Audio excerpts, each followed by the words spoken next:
À la une de Jeune Afrique cette semaine, les derniers événements survenus depuis la signature d'un accord de paix entre la République démocratique du Congo et le Rwanda le 27 juin dernier à Washington.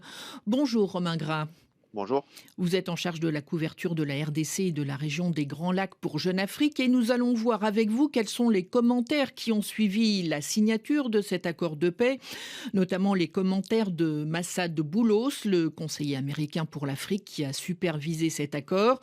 Jeune Afrique a pu l'interroger, il se montre satisfait même si la partie n'est pas définitivement gagnée.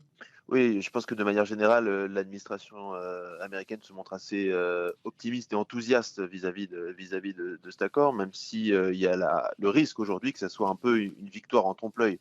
C'est un pas significatif après, 3 ans et demi de conflit et de processus infructueux, mais sur le fond, le plan sécuritaire n'apporte pas de grandes nouveautés. La vraie innovation que défendent les Américains, c'est la mise en place, d'un cadre d'intégration économique qui doit leur permettre à eux, en tout cas, de projeter leurs intérêts économiques dans la région, même si à ce stade, c'est plus un pari qu'une partie des investissements convoités se trouve dans une zone directement concernée par le conflit.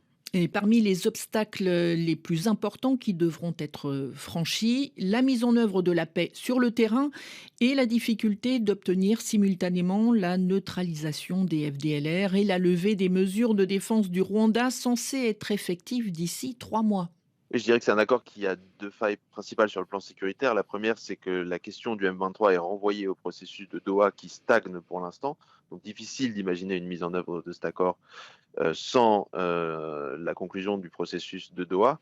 Et l'autre, vous venez de le dire, c'est la mise en œuvre d'un plan qui a été conclu à la fin de l'année dernière, qui prévoit la neutralisation des FDLR et la levée des mesures de défense. Sauf qu'il y a 3 problèmes majeurs qui se posent, je pense. C'est le manque de confiance entre les 2 pays, une incompréhension sur la séquence, c'est-à-dire sur qui doit agir en premier, et le simple fait que ce plan a été conclu à une époque où le M23 n'était pas encore au contrôle des villes de Goma et de Bukavu. Enfin, Romain Gras, il y a aussi ce rapport de l'ONU qui accuse le Rwanda de donner directement ses ordres au M23. Est-ce que ce rapport nous apprend des choses qu'on ignorait ou plutôt confirme-t-il ce que l'on supposait? Je dirais qu'il consolide des éléments qui ont été abordés, dans les précédents, rapports. Notamment, il étoffe ce que l'on sait, sur le rôle indispensable que joue Kigali, aux côtés des rebelles, que ça soit dans la formation ou dans les orientations stratégiques sur laquelle l'armée rwandaise a pris, un ascendant jusqu'au plus haut niveau de l'État. Et l'autre élément, qu'il étaye, c'est la persistance de l'étroite collaboration entre les FDLR et l'armée congolaise, FDLR qui sont considérés par Kigali comme une menace existentielle pour sa sécurité. Merci Romain Gras. Ces articles sur la République démocratique du Congo sont à retrouver sur jeuneafrique.com.